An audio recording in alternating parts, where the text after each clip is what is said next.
To all my fellow brothers and sisters, peace be with you in the name of the Lord Jesus Christ. My name is Ben, and I welcome you to the Restored Ephraim Publications channel. Today we are continuing talking about living the United Order. This is the third video.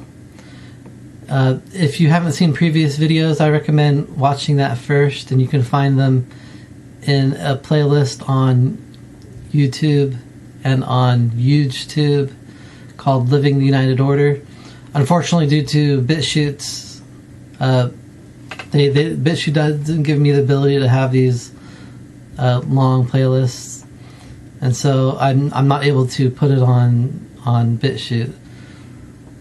But if you scroll through my videos, you could find talking about the United Order. But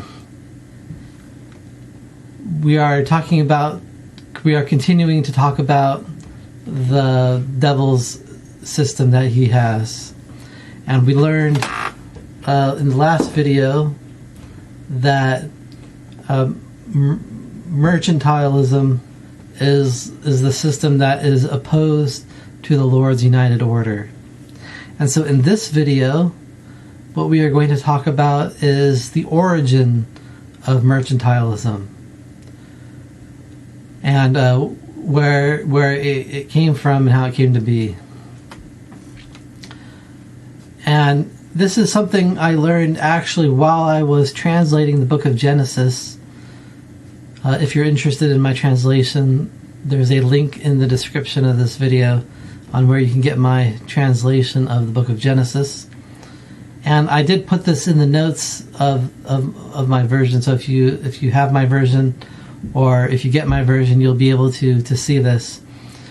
But I learned that it does talk about how mercantilism got started in the Bible, in Genesis, which makes sense, actually. And if you look in Genesis chapter 4, verse 20 through 22, in the King James Version of the Bible, it says, "And Ada ber Jabal, he was the father of such as dwell in tents, and of such as have cattle. And his brother's name was Jubal. He was the father of all such as handle the harp and organ. And Zillah, she also bare Tubal-Cain, an instructor of every artificer in brass and iron. And the sister of Tubal-Cain was Naamah."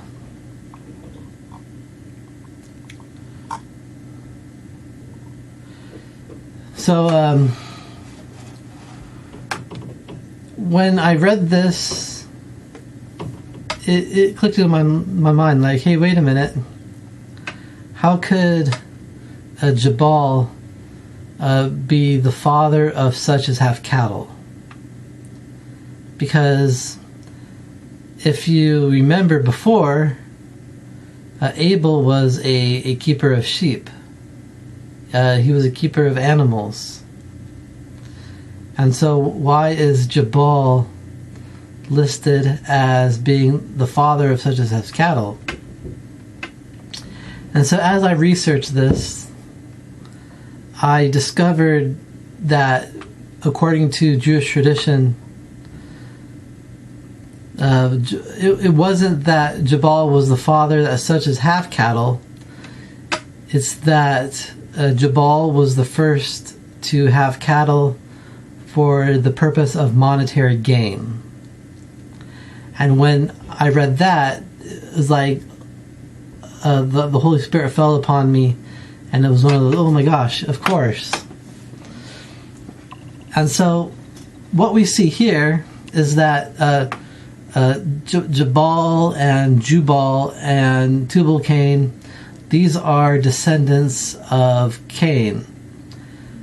Cain is the one who loved Satan more than God and killed his brother so that he could get his possessions. And thanks to the Joseph Smith translation, we know more about the covenant that Cain and Satan made together.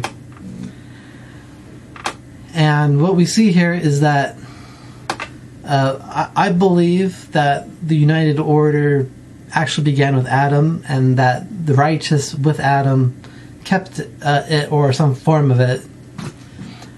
And then Satan, always trying to destroy and imitate and distract people from the ways of God. Through Cain's lineage, Satan set up a system to oppose the Lord's system that Adam set up. So Jabal is, in Hebrew it says father. The term father not only means like our father, but father is also used to refer to originator. And so Jabal is the father or originator of such as dwell in tents and such as have cattle. But the Jewish tradition says it wasn't so much that he was the first to practice to have animals. He was actually the originator of the ones who began using animals for the purpose of monetary gain. And then Jabal, it says he was the father or originator of all such as handle the harp and organ. Did they not have music before Jabal? I don't believe that's true. But it following in the line of Jabal, previously his brother, he got the idea that he could use musical instruments for the purpose of monetary gain. And it says Tubal-Cain. It says that Tubal-Cain is an instructor of every artificer in brass and iron. The Hebrew word that is translated as instructor is not correctly translated well. And it would be better translated as a forger in brass and iron.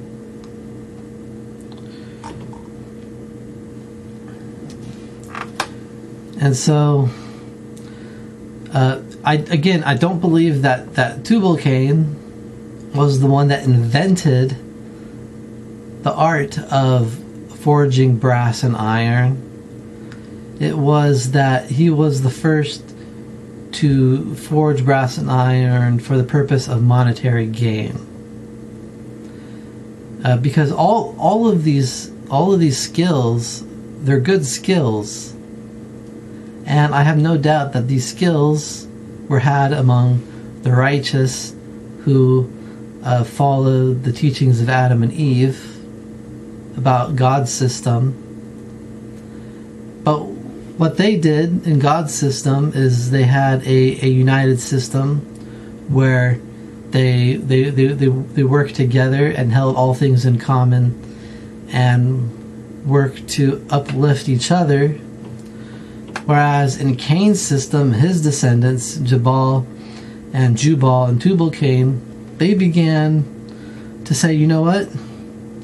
I can make profit off of this stuff instead of having to give it to a central system. I can just benefit me. And so that's exactly what they did. And from that began to spread throughout the world before the flood. And it was from that, from Cain's system. Cain made a secret combination with Satan and had a covenant with him and did his will, and his descendants followed it. It's from this system, from these people, that mercantilism is derived from. And so it existed after the flood because it's not that these people invented it, it was that Satan taught it.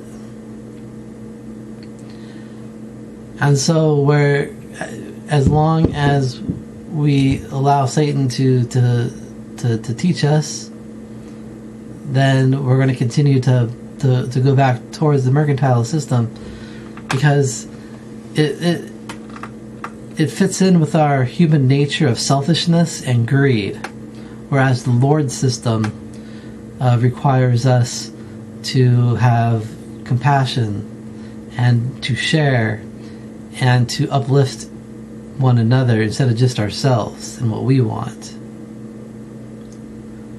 But if we want to follow the Lord, we have to become like that in our hearts. We have to learn how to have compassion and share and lift others up, and not just focus on ourselves and our own needs. And so that is the origin of mercantilism.